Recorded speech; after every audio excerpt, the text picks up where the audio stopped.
Hello दोस्तों, आप सभी का स्वागत है electric work centre YouTube channel में। दोस्तों आज की वीडियो में देखेंगे जानेंगे इस तरह का इलेक्ट्रिक मेन बोर्ड कैसे बनाते हैं, कनेक्शन वायरिंग कैसे करते हैं। इसके अंदर जो पैनल इंडिकेटर है उसका कनेक्शन कुछ इस तरह से किया गया है। जब एमसीबी हमारा ऑफ है तो पैनल इंडिकेटर ऑन रहेगा, जब एमसीबी को ऑन करेंगे तो पैनल इंडिकेटर बंद हो जाएगा। जैसे ओवरलोड या शॉर्ट सर्किट पे एमसीबी हमारा ट्रिप करता है तो हमारा यहाँ पे पैनल इंडिकेटर चालू हो जाएगा, इंडिकेट करेगा कि हमारा एमसीबी ट्रिप कर गया है। या जो मेन पावर सप्लाई फ्यूज होता है वो फ्यूज जल जाता है, उड़ जाता है, तो इंडिकेटर ऑन हो जाएगा और इंडिकेट करेगा कि आपका फ्यूज जल गया है, उड़ गया है। या जो जनरेटर का फ्यूज है वो फ्यूज जल जाता है, उड़ जाता है, तो उस समय इंडिकेट करेगा कि आपका जनरेटर का फ्यूज जल गया है, उड़ गया है। अगर आप ये जानना चाहते हैं इस तरह का बोर्ड कैसे बनाते हैं, इसकी कनेक्शन वायरिंग कैसे करते हैं, इसकी कटिंग फिटिंग कैसे करते हैं, तो आप इस वीडियो को A to Z कंप्लीट पूरा जरूर देखिए।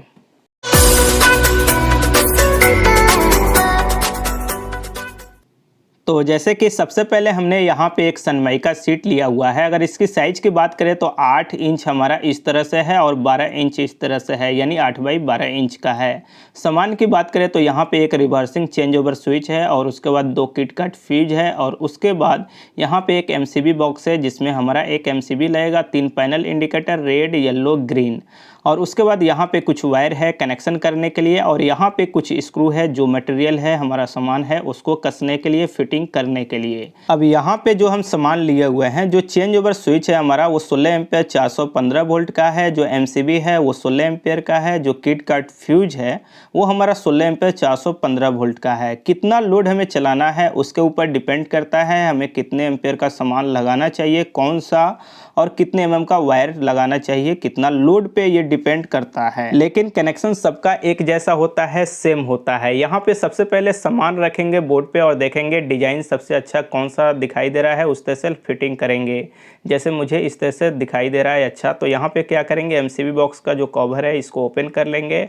उसी तरह से यहाँ पे जो चेंज ओवर स्विच है उसका भी कवर हम यहाँ पे ओपन कर लेंगे। इस तरह से यहाँ पे कवर भी हम ओपन कर लिए। उसके बाद क्या करेंगे, जो किटकैट फ्यूज है उसका ऊपर का बेस जो है उसको हटा लेंगे और यहाँ पे पेंसिल हम ले रहे हैं, आप चाहें तो मार्कर ले सकते हैं और मार्किंग कर लेंगे, जैसे स्क्रू का या जो वायर निकालना है उसका और पैनल इंडिकेटर जहाँ पे लगाना है उस जगह पे। और यहाँ पे किटकैट फ्यूज में भी हम यहाँ पे मार्किंग कर लेते हैं। मार्किंग करने के बाद सभी सामान को हटाएंगे। उसके बाद नीचे एक लकड़ी लेंगे ताकि टूटे नहीं होल करते समय, और यहाँ पे हैमर और सुम्मी का हम इस्तेमाल कर रहे हैं। आप चाहें तो ड्रिल मशीन का इस्तेमाल कर सकते हैं, लेकिन मेरे लिए बेहतर है ये सुम्मी, जिसे पंच भी कहा जाता है। ये जनरली मार्केट में नहीं मिलता है, इसे बनवाना पड़ता है। इसे तो हमारे यहाँ क्षेत्रीय भाषा में सुम्मी कहते हैं, लेकिन इसे पंच भी कहा जाता है। यहाँ पे जो होल था हमारा मार्किंग था उसको लगभग हमने कर लिया है। 2 ये है, इसको भी चलिए यहाँ पे कर लेते हैं। और उसके बाद इससे फ़ायदा ये होता है कि जो हमारा होल है, सुराख है, उसको हम बड़ा कर सकते हैं इस तरह से जितना ज़रूरत है। यानी ज़्यादा मोटा वायर है तो ज़्यादा होल कर लेंगे, पतला वायर है तो पतला कर लेंगे, स्क्रू जितना मोटा लगाना है उसके हिसाब से कर लेंगे। तो यहाँ पे ये होल हो गया। अब देखिए जैसे ये हमें पैनल इंडिकेटर लगाना है तो इसको मोटा कर देंगे इस तरह से। ड्रिल मशीन में बीट को बदलना पड़ता है। अब जैसे पैनल इंडिकेटर जो है चाहे तो हम रुखानी से कटिंग कर सकते हैं। जैसे ये हमारा रुखानी है जिसे कचक भी कहा जाता है, रुखानी भी कहा जाता है, इसे वुड चीसल भी कहा जाता है। हार्डवेयर के दुकान पे मिल जाता है। मैं वीडियो को डिस्क्रिप्शन में लिंक दे दूंगा, अगर आप चाहें तो परचेज कर सकते हैं ऑनलाइन। लेकिन अगर आपके हार्डवेयर के दुकान पे मिल जाता है तो आप मार्केट से लीजिए। लेकिन हम यहाँ पे जो सुम्मी है और प्लायर है उसी से यहाँ पे पैनल इंडिकेटर को होल करने वाले हैं, ताकि आपको मालूम होना चाहिए कहीं पर अगर आपको नहीं मिल रहा है तो ये प्लायर से, सुम्मी से कर सकते हैं। जैसे यहाँ पे हम होल कर लिए और एक बार चेक कर लिए पैनल इंडिकेटर हमारा लग जा रहा है, तो उसी तरह से 2 और जो पैनल इंडिकेटर का होल है उसको बड़ा कर लेंगे। इस तरह से फैलाएंगे तो बड़ा हो जाएगा और इसके अंदर एक बार चेक कर लेंगे पैनल इंडिकेटर डाल करके। देखिए ये आ जा रहा है। अब यहाँ पे क्या करेंगे, सबसे पहले पैनल इंडिकेटर ही हम लगा देते हैं। जैसे ये रेड है मेन पावर सप्लाई के लिए हम इसको लगाएंगे, जो येलो है इसे जनरेटर पावर सप्लाई के लिए लगाएंगे और जो ग्रीन है उसे लोड पावर सप्लाई पे हम लगाएंगे। यहाँ पे तीनों पैनल इंडिकेटर हम लगा लिए। उसके बाद क्या करेंगे, यहाँ पे किटकैट फ्यूज लेंगे। किटकैट फ्यूज में हम MG स्क्रू लगा रहे हैं, जिसे मशीन स्क्रू भी कहा जाता है।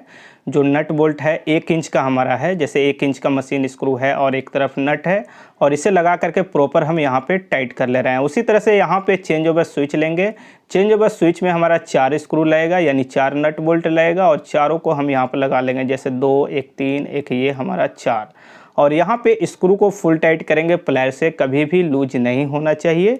हम बार बार बोलते हैं इलेक्ट्रिकल कोई भी वर्क है जहाँ पे वायर है या स्क्रू है उसको फुल टाइट कीजिए। और यहाँ पे जो एमसीबी बॉक्स का हमारा बेस है उसको भी हम यहाँ पे स्क्रू के थ्रू इस तरह से कस लेते हैं फुल टाइट। यहाँ पे फिटिंग हमारा जो सामान था वो फाइनली कंप्लीट हो गया। अब यहाँ पे हमें कनेक्शन करना है।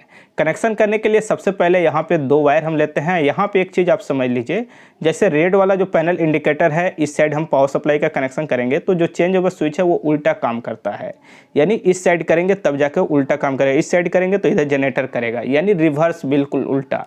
तो हम क्या करेंगे, यहाँ पे बैक साइड से वायर को डालेंगे और इस साइड हम इसके अंदर डालेंगे, और उसके बाद वायर को क्या करेंगे यहाँ पे छीलेंगे, और छीलने के बाद इसको रिंग बनाएंगे, रिंग टाइप बना करके, और उसके बाद इसके अंदर स्क्रू डालेंगे और कसेंगे ताकि लूज नहीं हो, हमारा कनेक्शन पूरा सही रहे, परफेक्ट रहे, जिससे लूज नहीं होगा तो हीट नहीं होगा तो ख़राब नहीं होगा। और यहाँ पे रेड कलर का जो वायर है जो फेस लाइन है हमारा, इसका कनेक्शन कर लेंगे, और इसके बगल में ब्लैक कलर यानी न्यूट्रल लाइन का कनेक्शन कर लेंगे। कनेक्शन करने के बाद जो वायर हमारा लंबा है इसको बैक साइड रिवर्स लेंगे, और उसके बाद यहाँ पे ध्यान दीजिए जो रेड कलर का वायर है फेस वायर, इसको कट करेंगे और इसको डालेंगे फ्यूज के अंदर, यानी फ्यूज में हम कनेक्शन करेंगे। वायर को अच्छी तरह से छीलने के बाद इसके अंदर डालेंगे और यहाँ पे कनेक्शन कर लेंगे। फिर फ्यूज के दूसरे साइड फिर वायर को डालेंगे हम रेड कलर का और कनेक्शन कर लेंगे। फ्यूज में इनपुट आउटपुट का कनेक्शन किसी भी साइड से हो सकता है, नीचे से इनपुट ऊपर से आउटपुट, या ऊपर से इनपुट नीचे से आउटपुट, कोई प्रॉब्लम नहीं है। यहाँ पे वायर का कनेक्शन करने के बाद बैक साइड वायर जो लंबा है उसको खींचेंगे, और ये जो दोनों वायर है मेन पावर सप्लाई का करंट इसके थ्रू आएगा, लाइन आएगा। उसके बाद यहाँ पे एक येलो और एक ब्लैक लिए हैं जो जनरेटर का पावर सप्लाई हम इनपुट दे रहे हैं चेंज ओवर में।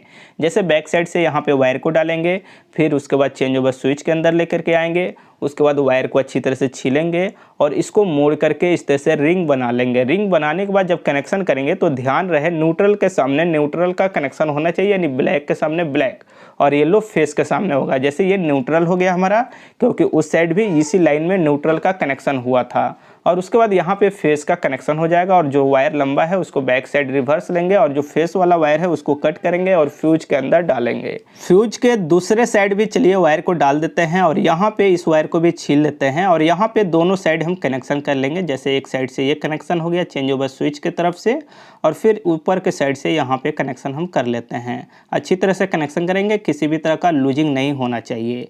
और जो वायर लंबा है उसको रिवर्स बैक साइड खींच लेते हैं। अब ये जो दोनों वायर है हमारा, ये जनरेटर का मेन पावर सप्लाई आएगा, यानी जनरेटर का लाइन का कनेक्शन होगा। अब इसके बाद फिर 2 वायर लेंगे, एक ब्लू और एक ब्लैक, और इस वायर को क्या करेंगे फिर बैक साइड से डालेंगे चेंज ओवर स्विच के साइड, और चेंज ओवर में इस वायर को ले लेंगे, एक इस साइड से एक इस साइड से, और यहाँ पे वायर को छील लेंगे दोनों को, और दोनों को रिंग बना लेंगे। रिंग बनाने के बाद कनेक्शन करेंगे। ध्यान रहे कनेक्शन करते समय फेस के सामने, न्यूट्रल के सामने। जैसे ये न्यूट्रल लाइन है तो न्यूट्रल का हम यहाँ पे कनेक्शन कर लिए इस तरह से यहाँ पे। उसके बाद फेस का कनेक्शन कर लेंगे, और जो वायर लंबा है उसको रिवर्स ले लेंगे, और उसके बाद बैक साइड देखेंगे तो 3 पॉइंट खाली है कनेक्शन का। ये स्पेयर है, इसमें किसी भी वायर का कनेक्शन नहीं होगा। उसके बाद इसका कवर लेंगे चेंज ओवर स्विच का और ऊपर से लगा देंगे, क्योंकि चेंज ओवर स्विच में कनेक्शन कंप्लीट है। उसके बाद ब्लू वाला जो वायर है यहाँ पे कटिंग करेंगे, क्योंकि ये एमसीबी में जाएगा। उतना लंबा कटिंग करके वायर को छीलेंगे और उसके बाद डालेंगे एमसीबी में। फिर ऊपर से एक ब्लू कलर का वायर डाल देंगे जो एमसीबी से आउट होगा। नीचे से हमारा इनपुट आ रहा है चेंज ओवर स्विच से, और ऊपर से हमारा एमसीबी आउट करेगा। तो यहाँ पे एमसीबी जो है इसके अंदर हम कनेक्शन यहाँ पे कर लेंगे। इस तरह से हमारा कनेक्शन हो गया इनपुट का, और ऊपर से कनेक्शन हो गया आउटपुट का। कनेक्शन करने के बाद जो वायर लंबा है उसको रिवर्स लेंगे, और उसके बाद जो एमसीबी है इसको यहाँ पे हम लगा देंगे अच्छी तरह से, और ऊपर से जो कवर है एमसीबी बॉक्स का उसको लगाएंगे, और जो उसमें स्क्रू है अच्छी तरह से कस लेंगे। यहाँ पे एमसीबी का कनेक्शन कंप्लीट हो गया। उसके बाद क्या करेंगे, इसको बैक साइड लेते हैं। अब यहाँ पे ध्यान दीजिए, जो ये लोड का वायर है, इसमें एक गांठ मार लेते हैं। ये लोड का दोनों वायर हो गया। येलो वाला जनरेटर का वायर है और रेड वाला हमारा मेन पावर सप्लाई का वायर है। अब यहाँ पे हम इंडिकेटर का कनेक्शन करेंगे।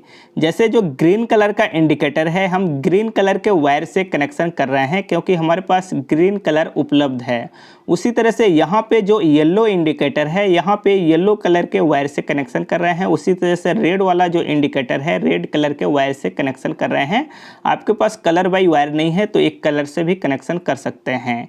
यहाँ पे रेड कलर का जो इंडिकेटर है, ध्यान दीजिएगा कनेक्शन कैसे होगा। जो फ्यूज का 2 वायर है, यहाँ पे मेन पावर सप्लाई का फेस है, इस दोनों में कनेक्शन होगा। उसी तरह से जनरेटर में होगा, उसी तरह से एमसीबी में होगा। जैसे यहाँ पे सबसे पहले देखिए, ये फ्यूज का दोनों वायर है, एक साइड से फ्यूज में इनपुट है, एक साइड से आउटपुट है।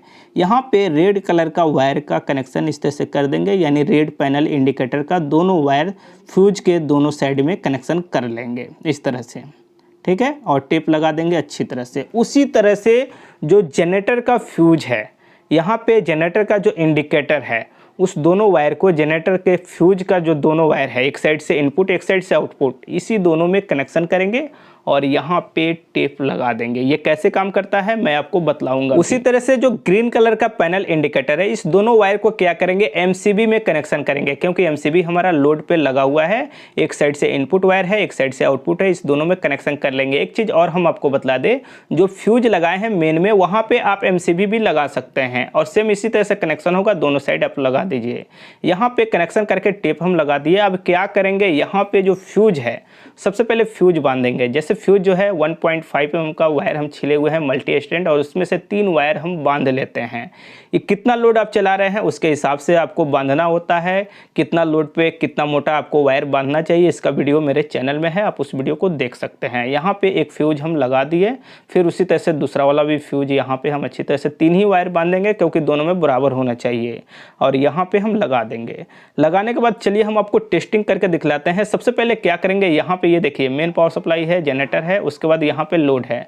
लोड वाले में हम यहाँ पे एक बल्ब होल्डर लगा रहे हैं और यहाँ पे कनेक्शन कर देते हैं। आपको अपने घर का लोड चलाना है या जो दुकान है या कहीं पे भी आप लगा रहे हैं किसी फैक्ट्री में, तो वहाँ पे जो आपका लोड है, उस लोड का कनेक्शन आपको करना है लोड वायर में। अब चलिए हम इसको लेकर के चलते हैं मेन बोर्ड के पास। जैसे यहाँ पे थोड़ा सा अंधेरा है, लेकिन यहीं पे जनरेटर पावर सप्लाई है और मेन पावर सप्लाई है। यहाँ पे हम कनेक्शन कर दिए हैं।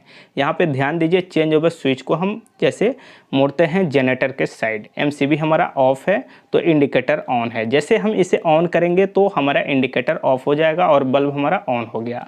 अब अगर शॉर्ट सर्किट होता है या ओवरलोड होता है, एमसीबी ट्रिप कर जाता है, तो हमारा इंडिकेटर ऑन हो जाएगा। और जब एमसीबी को ऑन कर देंगे तो इंडिकेटर ऑफ हो जाएगा, यानी बंद हो जाएगा। इसके जगह पे आप चाहें तो अलार्म लगा सकते हैं, जो कॉल बेल घंटी होता है वो भी बजेगा। अब ये हमारा मेन पावर सप्लाई के साइड हम कर दिए। एमसीबी को फिर ऑफ करते हैं तो यहाँ पे देखिए इंडिकेटर ऑन हो जाता है, और जब एमसीबी को ऑन करेंगे तो हमारा इंडिकेटर ऑफ हो जाएगा। अब चलिए जो हमारा फ्यूज है मेन पावर सप्लाई का, इसे निकालते हैं तो देखेंगे यहाँ पे इंडिकेटर ऑन हो जाएगा। जैसे निकाल दिए तो देखिए इंडिकेटर ऑन हो गया। अगर यहाँ पे आप अलार्म लगा देते हैं तो अलार्म बजना स्टार्ट हो जाएगा। ये किसी भी कारण आपका फ्यूज जल जाता है, उड़ जाता है, यानी कनेक्शन टूट जाएगा फ्यूज जब उड़ जाएगा तो। इसलिए हम यहाँ पे फ्यूज निकाल करके आपको दिखा रहे हैं। अब यहाँ पे हम जनरेटर वाले फ्यूज को निकालते हैं। तो जब जनरेटर वाला फ्यूज निकालेंगे तो इंडिकेटर नहीं जलेगा, क्योंकि जो चेंज ओवर स्विच है उसको करना होगा जनरेटर के साइड।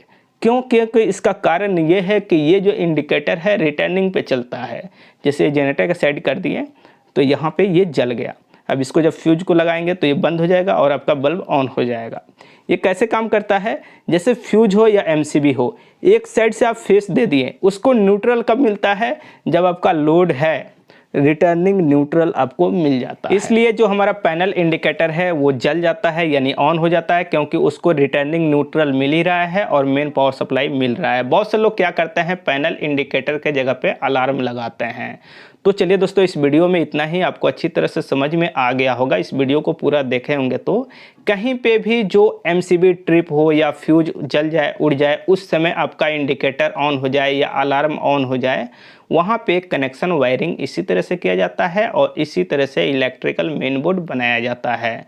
तो चलिए दोस्तों, इस वीडियो में इतना ही। अगर आपको वीडियो अच्छी लगी तो लाइक कीजिए, शेयर कीजिए। आपके मन में किसी भी तरह का डाउट, सवाल, सुझाव है तो नीचे कमेंट बॉक्स में जरूर लिखिए। अगर आप हमसे बात करना चाहते हैं तो EWC एप्लीकेशन पे बात कर सकते हैं।